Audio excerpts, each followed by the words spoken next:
ఈరోజు చాలా గొప్ప దినం నా జీవితంలో. మరి వీళ్ళెవ్వరు కూడా నాకు ఎప్పుడు కూడా ఇంతకుముందు పరిచయం కాలేదు.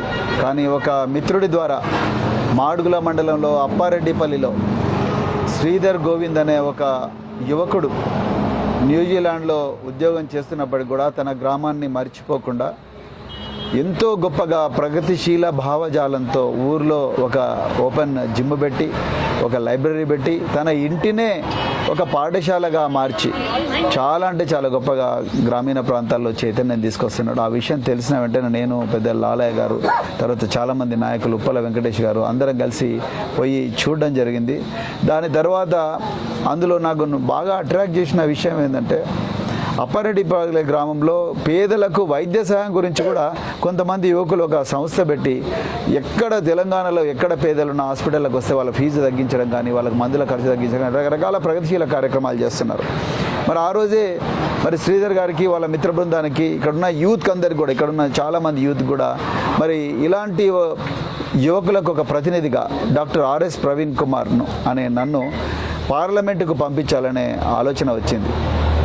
అది వచ్చిందే తడవగా వీళ్ళు ఒక క్యాంపెయిన్ స్వచ్ఛందంగా గ్రామ గ్రామాన తిరుగుతూ సోషల్ మీడియా వేదికగా ఇంకా రకరకాల కార్యక్రమాలు చేస్తూ యువతకు దగ్గరికి వెళ్ళి మనందరికీ గొంతుకగా ఆర్ఎస్ ప్రవీణ్ కుమార్ ఉండాలి పార్లమెంటులో అని చెప్పి వారు ఒక నిర్ణయం తీసుకోవడం జరిగింది.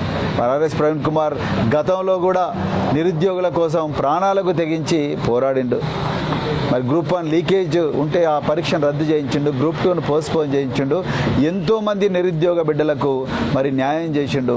అందుకొరకు ఈ ప్రవీణ్ కుమార్ ఉంటే మన జీవితాలు బాగుపడతాయి, మన ప్రాంతం నుంచి వలసలు ఆగుతాయి, మన లోపల పేదరికం తగ్గుతుంది, మనం కూడా మన మేధోశక్తితోని ఎక్కడ అవకాశాలు ఉంటే అవకాశాలు 2 చేతిలో తీసుకొని మన జీవితాలను బాగు చేసుకోవచ్చు, మన కుటుంబాలను బాగు చేసుకోవచ్చు అన్న ఒక నిజాయితీ ఉన్న ఆలోచనతోని, ఒక నికార్సైన ఆలోచనతోని వారు మరి నన్ను వారి ప్రతినిధిగా పార్లమెంటుకు పంపించారు. మరి ఈ ప్యాకెట్లో ఉన్నది ఏంటి? నిజానికి ఈ ప్యాకెట్లో ఉన్నది ఈ శ్రీధర్ గోవింద్ గారి మరి వాళ్ళ టీం, ఆర్ఎస్పీ సపోర్టర్స్ అనే టీం ఒకటి ఫామ్ చేసి వాళ్ళు కేవలం ₹1 మాత్రమే ఫోన్పే ద్వారా కానీ, లేకపోతే రేజర్ పే ద్వారా కానీ, గూగుల్ పే ద్వారా కానీ, పేటిఎం ద్వారా కానీ ఎట్లా వీలైతే అట్లా కేవలం ₹1 ఇవ్వడం, అంటే ప్రవీణ్ కుమార్కు డబ్బులు ఇవ్వడం అనే దానికన్నా కూడా ప్రవీణ్ కుమార్ను ఈ ₹1తోని ఆశీర్వదించాలి అని చెప్పి ఆయన ప్రచారకర్తల కోసం మన చంద్రునికో నూలు పోగలాగా ఎట్లయితే ఒక పెద్ద అగ్నిపర్వతం జరుగుతుంటే ఒక పిచ్చుక పోయి ఒక్కొక్క నీటి చుక్కను మరి ఏ విధంగా అయితే వేస్తుందో ఆ విధంగా మరి వీళ్ళు మనకు వాళ్ళు ప్రచార ఖర్చుల నిమిత్తం దీంట్లో ₹17,500 మరి ఈ విధంగా కలెక్ట్ చేసి ఇచ్చిండ్రు. మిత్రులారా, నేను మళ్ళీ చెప్తున్నాను, డబ్బులు ముఖ్యం కాదు, కానీ మీ ఆశీర్వాదం ముఖ్యం. మీ ఆశీర్వాదం అంటే మీరు దయచేసి ఈ గూగుల్ పే తర్వాత ఈ ఫోన్పే ద్వారా ఈ శ్రీధర్ గోవింద్ గారు ఏ కార్యక్రమం అయితే తలపెట్టినరో ఆ కార్యక్రమం ద్వారా మీరు ఆ క్యాంపెయిన్కు సపోర్ట్ చేయాల్సిందిగా నేను కోరుకుంటున్నా. మళ్ళీ రిపీట్ చేస్తున్నా, ₹1 కన్నా ₹1 కూడా దయచేసి శ్రీధర్ గారికి ఎక్కువగా ఇవ్వాల్సిన అవసరం లేదు.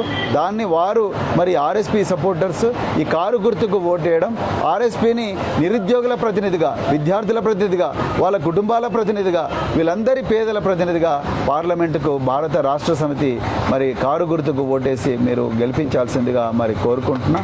సో అదేవిధంగా మరి ఇలాంటి యువకులు, ఎలాంటి స్వార్థం లేకుండా నిస్వార్థంగా పనిచేసే యువకులు, రేపు నేను అభ్యర్థిగా పార్లమెంట్లో ఎంటర్ అయిన తర్వాత ఇలాంటి యువకులను ప్రతి గ్రామానికి కూడా కనీసం 10 మందిని తయారు చేసి మన నాగర్ కర్నూలు తన కాళ్ళ మీద తాను నిలబడి రాష్ట్రంలోనే కాదు దేశంలోనే అతి గొప్ప నియోజకవర్గంగా మారే ఒక గొప్ప అవకాశాన్ని సృష్టిస్తే ఆ నమ్మకం నాకుంది. గతంలో అదే పని చేసినా ఇప్పుడు కూడా అదే పని చేయబోతున్నా అని చెప్తూ మరొక్కసారి శ్రీధర్ గోవింద్ వాళ్ళందరి టీంకు, అప్పారెడ్డిపల్లి టీంకు, మాడుగుల టీంకు అందరికి కూడా మరొక్కసారి హృదయపూర్వక ధన్యవాదాలు చెప్తున్నా. నమస్కారం. జై భీమ్, జై భారత్, జై తెలంగాణ, జై తెలంగాణ.